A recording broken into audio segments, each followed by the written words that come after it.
Hey, my name is Jack Nicholson and welcome to my YouTube channel. In this video, I want to talk about the latest house price data. We've already had the nationwide data, which said house prices are up. Well, this report is actually slightly different. We've got the Halifax data this month. They've also given a breakdown of some of the hot regions in the UK as well, so you can find out if your property is in an area that has had some decent growth in the last year or so. Now, if you're new around here and you haven't done already, do make sure you subscribe to the channel over there and hit that bell notification. We're on the way to 44,000 subscribers, and by subscribing, you'll get all the latest property news, interest rate news, mortgage news, house price news, and much, much more. And let's get some views on this video by smashing like, tickling like, doing something to the like button. That really helps with the YouTube algorithm, and that's really helped the channel grow so far. So thanks to everyone that does that.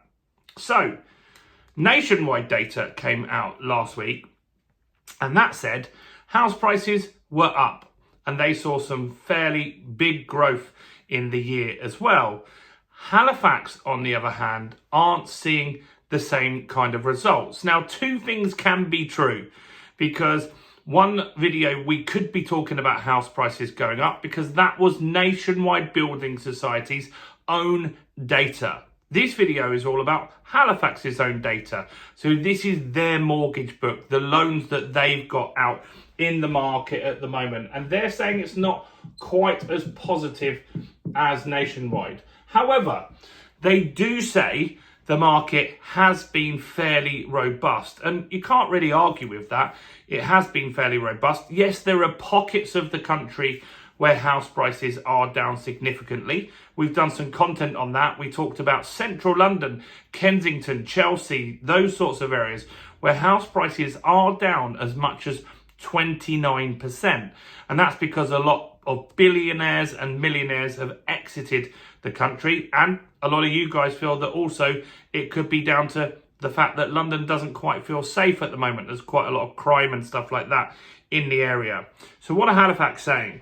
Well, they are saying that the average house price was 297,798, but that's dropped this month to 296,648. So that in 1 month is negative 1,150. So that's not an insignificant drop. Now, they're saying that some of this, because this is the May data, just to be clear, is down to the fact that the market did slow down, and that was because a lot of people couldn't get that stamp duty discount in May, obviously. So that ended on April the 1st. So in fact, most transactions that completed in April and in May are now paying that higher stamp duty increase. And some of those buyers, I would have, if there was any delay in the chain and that was down to the seller and we couldn't complete before that stamp duty, I would have negotiated a lower price in order to get the sale done, because my costs would have risen significantly with this new stamp duty that's gone through now. So that is something to consider. And so the market, they're saying, is a little bit slower. But what about on an annual basis? What are they saying? Well, on an annual basis, they are saying that prices are up £7,000 on an annual basis, which equates to 2.5% year on year. So in the 12-month rolling basis, house prices are up 2.5%. Now, what's interesting is last time they gave us data, which was the April data, it was 3.5%. So that's a big chunk. So it's effectively dropping those annual increases now. And so we'll see how much the market slows down and what we expect to see. So 2.5% year on year. If you think about that last 12 months, inflation was probably a little higher than that. So in real terms, house prices didn't go up at all in the last 12 months. So that's something to consider there. But what about what's holding the market back? So a few things they said were the stamp duty. So the increase in the stamp duty has put a few people off now, and some transactions just didn't complete because of that. Affordability, they're talking about a lot here. They're saying affordability is tough for a lot of people. They're saying it is improving though, because people are getting pay rises above 2.5%. There are ways to get bigger mortgages now as well. So new mortgages out there help as well. And so these are things that people are taking into account. But what about on a region by region basis? Where's doing well? Well, I'll tell you where is not doing great, and that's the southeast. And so in the southeast, house prices are up, but they're up 1.8%. So not massive. So effectively, with inflation, house prices are down in the southeast. Now, London, you're going to hit me in the comments and say I'm contradicting myself here, but I'm not. House prices in London are up 1.2%. So London takes into account Greater London, but Central London, those ultra expensive places, they are down 29%.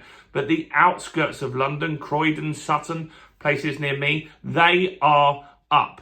And so they have a lot more transactions that actually complete as well. A lot of the big expensive stuff in London doesn't sell. It could sit there for decades and not sell in Chelsea, Belgravia, these sorts of places. So while they're down, they don't have enough volume of transaction to bring down the whole of the London market. But London isn't very strong at the moment, 1.2% up. Scotland, we got some data on Scotland, did beat inflation. So in Scotland, house prices are up 4.8%. That's not bad. Scotland has been a fairly strong market. Wales, that about 2 or 3 years ago wasn't great and has bounced back a little bit since then. That is also up 4.8%, which is decent. The northwest of England, they haven't given all the region of England, but they have given us the northwest, which has been fairly strong, as we know, 3.7% up. So beating inflation just about as well. So there is some growth there. And the best performing place in the whole of the United Kingdom is Northern Ireland. And that has rung true in loads of content videos that we've made over the last year. Northern Ireland has been really strong, and it's up 8.6%.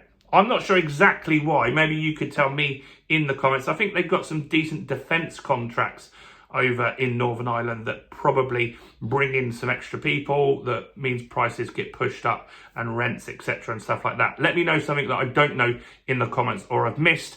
But look, this shows that the market is not moving up or down massively. It's still a fairly flat market. And so that helps people that are trying to buy. It means that they've got time to increase their wages, save a little bit more money, and hope that mortgage rates start to come down. Those sorts of things could move the market a little bit further. But lenders will adapt. And so we've seen that in the last few weeks. We've seen lenders doing some better rates on smaller deposit mortgages. That means that people can take some of that deposit and move that to the stamp duty pot and take a smaller deposit mortgage. That is something that people are looking at as well. Let me know, what do you think about the Halifax latest data? Do comment below, do smash like, do subscribe, do check out all the other content as well on the channel, including this video right here.